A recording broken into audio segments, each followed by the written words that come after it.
ಬಳ್ಳಾರಿಯಲ್ಲಿ ಬ್ಯಾನರ್ ಗಲಾಟೆ ಪ್ರಕರಣಕ್ಕೆ ಸಂಬಂಧಪಟ್ಟ ಹಾಗೆ ಪೊಲೀಸರ ತನಿಖೆ ಚುರುಕುಗೊಂಡಿದೆ.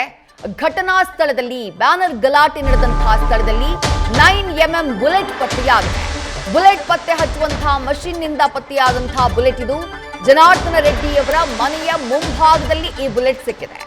ಫೋಟೋ ಹಾಗೆ ವಿಡಿಯೋ ಚಿತ್ರೀಕರಣ ಮಾಡಿಕೊಂಡಿದೆ ಸದ್ಯ ಎಫ್ಎಸ್ಎಲ್ ತಂಡ. ಬಳಿಕ ಎಫ್ಎಸ್ಎಲ್ಗೆ ಇದನ್ನ ರವಾನೆ ಮಾಡುವಂತಹ ಕೆಲಸವನ್ನ ಅಧಿಕಾರಿಗಳು ಮಾಡಿದ್ದಾರೆ. ಇವತ್ತು ಬೆಳಗ್ಗೆಯಿಂದಾನು ಬಾಂಬ್ ಸ್ಕ್ವಾಡ್ ಸೇರಿದಂತೆ ಸೋಕೋ ಟೀಮ್ ಸೇರಿದಂತೆ ಎಲ್ಲರಿಂದಾನು ಘಟನಾ ಸ್ಥಳದಲ್ಲಿ ಪರಿಶೀಲನೆ ನಡೀತಾ ಇದೆ. ಅಲ್ಲಿ ಸಿಗುವಂತಹ ಫಿಸಿಕಲ್ ಎವಿಡೆನ್ಸ್ಗಳಿಗಾಗಿ ಪೊಲೀಸರು ತಲಾಶನ್ನ ಮಾಡ್ತಾ ಇದ್ರು. ಈ ರೀತಿ ತಲಾಶ್ ಮಾಡ್ತಾ ಇದ್ದಂತಹ ಸಂದರ್ಭದಲ್ಲೇ ಜನಾರ್ದನ ರೆಡ್ಡಿಯವರ ಮನೆಯ ಮುಂಭಾಗದಲ್ಲಿ ಗಮನಿಸ್ತಾ ಇದ್ದೀರಿ ದೃಶ್ಯಗಳಲ್ಲಿ ಈ 9mm ಬುಲೆಟ್ ಪತ್ತೆಯಾಗಿದೆ.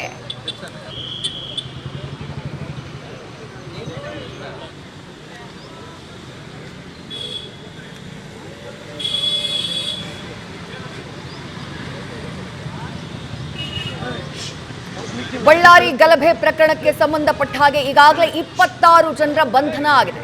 ಅವರನ್ನ ಬೆಂಗಳೂರಿನ ಜನಪ್ರತಿನಿಧಿಗಳ ನ್ಯಾಯಾಲಯಕ್ಕೆ ಹಾಜರುಪಡಿಸಲಾಗಿದೆ. ಮತ್ತೊಂದು ಕಡೆ ಬಳ್ಳಾರಿಯಲ್ಲಿ ತನಿಖೆ ಮುಂದುವರೆದಿದೆ. ಆ ಅವಂಭಾವಿ ಬಳ್ಳಾರಿ ನಗರದ ಅವಂಭಾವಿ ಜನಾರ್ದನ ರೆಡ್ಡಿಯವರ ನಿವಾಸ ಇರುವಂತಹ ಜಾಗ, ಮೊನ್ನೆ ರಾತ್ರಿ ಗಲಭೆ ನಡೆದಂತಹ ಸ್ಥಳ, ಏಕಾಏಕಿ ಫೈರಿಂಗ್ ಆದಂತಹ ಜಾಗ, ಆ ಜಾಗದಲ್ಲಿ ಇವತ್ತು ಬೆಳಗ್ಗಿನಿಂದಾನೇ ಸೋಕೋ ಟೀಮ್ ಸೇರಿದಂತೆ ಪೊಲೀಸರ ವಿವಿಧ ತನಿಖಾ ತಂಡಗಳು ಪರಿಶೀಲನೆಯಲ್ಲಿ ತೊಡಗಿದ್ವು. ಹೀಗೆ ಪರಿಶೀಲನೆ ಮಾಡುವಂತಹ ಟೈಮ್ನಲ್ಲಿ ಫಿಸಿಕಲ್ ಎವಿಡೆನ್ಸ್ಗಳಿಗಾಗಿ ಅಲ್ಲಿ ತಲಾಶ್ ನಡೀತಾ ಇತ್ತು. ಆ ಟೈಮ್ನಲ್ಲಿ ಈ 9mm ಬುಲೆಟ್ ಪತ್ತೆಯಾಗಿದೆ. ಅದು ಜನಾರ್ದನ ರೆಡ್ಡಿಯವರ ಮನೆಯ ಮುಂಭಾಗದಲ್ಲಿ. ಎಲ್ಲವನ್ನ ಕೂಡ ಕಲೆ ಹಾಕುವಂತಹ ಕೆಲಸವನ್ನ ಪೊಲೀಸರು ಮಾಡಿದ್ದಾರೆ. ಇದರ ವಿಡಿಯೋ ಹಾಗೆ ಫೋಟೋ ಎರಡನ್ನೂ ಕೂಡ ತೆಗೆದುಕೊಂಡಿದ್ದಾರೆ. ಆ ನಂತರದಲ್ಲಿ ಇದನ್ನ ಎಫ್ಎಸ್ಎಲ್ಗೆ ರವಾನೆ ಮಾಡಲಾಗುತ್ತೆ.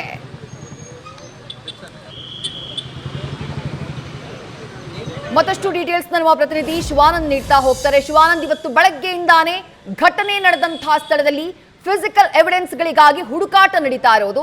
ಸದ್ಯಕ್ಕೆ ಅಪ್ಡೇಟ್ ಸಿಗ್ತಾ ಇದೆ. ಈ 9mm ಬುಲೆಟ್ ಹೊರತುಪಡಿಸಿ ಬೇರೆನೆಲ್ಲ ಲಭ್ಯವಾಗಿದೆ ತನಿಖೆ ಮಾಡ್ತಾ ಇದ್ದಂತಹ ಸಂದರ್ಭದಲ್ಲಿ ತಪಾಸಣೆಯ ವೇಳೆ?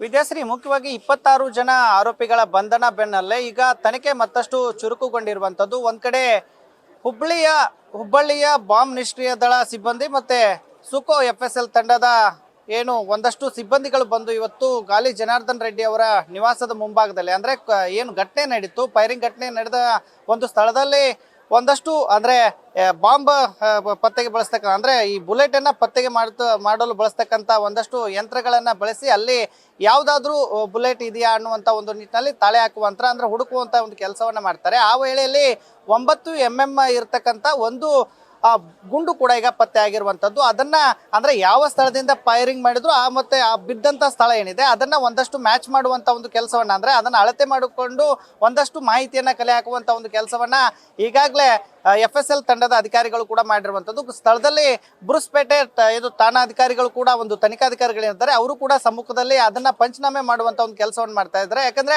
7 ಸುತ್ತಿನಲ್ಲಿ ಈ ಒಂದು ಫೈರಿಂಗ್ ಆಯ್ತು ಅನ್ನುವಂತ ಒಂದು ನಿಟ್ಟಿನಲ್ಲಿ ಸಾಕಷ್ಟು ಮಾಹಿತಿಗಳು ಕೂಡ ಇರುವಂತದ್ದು. ಈ ನಿಟ್ಟಿನಲ್ಲಿ ಇವತ್ತು ಎಫ್ಎಸ್ಎಲ್ ತಂಡ ಆಗಿರಬಹುದು ಮತ್ತೆ ಬಾಂಬ್ ನಿಷ್ಕ್ರಿಯ ತಂಡ ಸರ್ಚ್ ಮಾಡಿತ್ತಲ್ಲ, ಅಂದ್ರೆ ಜನಾರ್ದನ್ ರೆಡ್ಡಿ ಅವರ ನಿವಾಸದ ಮತ್ತೆ ಅವರ ಕಚೇರಿ ಏನಿದೆ ಅದು ಸುತ್ತಮುತ್ತಲೂ ಕೂಡ ಎಲ್ಲೆಲ್ಲಿ ಫೈರಿಂಗ್ ಆಯ್ತು ಅನ್ನುವಂತ ಒಂದು ನಿಟ್ಟಿನಲ್ಲಿ ಈಗಾಗಲೇ ಮಾಹಿತಿಯನ್ನ ಕಲೆ ಹಾಕ್ತಾ ಇದ್ದಾರೆ. ಅಂದ್ರೆ ಯಾವ ಬುಲೆಟ್ ನಿಂದ, ಅಂದ್ರೆ ಯಾವ ಬಂದೂಕ್ನಿಂದ ಈ ಒಂದು ಗನ್ ಹೊರಬತ್ತು, ಜೊತೆಗೆ ಆ ಒಂದು ಅಳತೆಯ ದೂರ ಎಷ್ಟು ಮೀಟರ್ ಅಂತರದಲ್ಲಿ ಬಂತು, ಜೊತೆಗೆ ಈ ಒಂದು ಬುಲೆಟ್ ಬಿದ್ದಿತ್ತಲ್ಲ ಆ ಒಂದು ಬಿದ್ದಂತ ಸಂದರ್ಭದಲ್ಲಿ ಅದನ್ನ ಯಾರು ಫೈರಿಂಗ್ ಮಾಡಿರಬಹುದು ಅನ್ನುವಂತ ಒಂದು ನಿಟ್ಟಿನಲ್ಲಿ ಈಗಾಗಲೇ ಆ ಬುಲೆಟ್ 9mm ಏನ್ ಬುಲೆಟ್ ಸಿಕ್ಕಿದೆ ಆ ಒಂದು ಅದನ್ನ ಮಾಡನ್ನ ಪರಿಶೀಲನೆ ಮಾಡುವಂತ ಒಂದು ಕೆಲಸವನ್ನು ಮಾಡ್ತಾ ಇದ್ದಾರೆ. ಜೊತೆಗೆ ಸುತ್ತಮುತ್ತಲೂ ಕೂಡ ಇನ್ನೂ ಏನಾದ್ರೂ ಗುಂಡುಗಳು ಇದಾವ ಅಥವಾ ಫೈರಿಂಗ್ ಇತರೆ ಭೌತಿಕ ವಸ್ತುಗಳು, ಆ ಕೃತ್ಯಕ್ಕೆ ಬೆಳೆಸಿದಂತ ಭೌತಿಕ ವಸ್ತುಗಳು ಇದಾವ ಅನ್ನುವಂತ ಒಂದು ನಿಟ್ಟಿನಲ್ಲಿ ಈಗಾಗಲೇ ಯಂತ್ರೋಪಕರಣಗಳ ಮೂಲಕ ಸರ್ಚಿಂಗ್ ಮಾಡುವಂತ ಒಂದು ಕೆಲಸವನ್ನು ಮಾಡ್ತಾ ಇದ್ದಾರೆ. ಜೊತೆಗೆ ಈ ತನಿಖೆ ಏನಿದೆ 26 ಜನ ಬಂಧನದ ಬಳಿಕ ಇನ್ನಷ್ಟು ಚುರುಕು ಪಡೆದಿರುವಂತದ್ದು. ಜೊತೆಗೆ ಈ ಒಂದು ಭೌತಿಕ ವಸ್ತುಗಳ, ಅಂದ್ರೆ ಡಿಜಿಟಲ್ ಸಾಕ್ಷ್ಯಗಳ ಆಧಾರದ ಅಲ್ಲದೆ ಫಿಸಿಕಲ್ ವಸ್ತುಗಳನ್ನ ಈಗಾಗಲೇ ವಶಕ್ಕೆ ಪಡೆಯುವಂತ ಒಂದು ಕೆಲಸವನ್ನು ಮಾಡ್ತಾ ಇದ್ದಾರೆ. ಜೊತೆಗೆ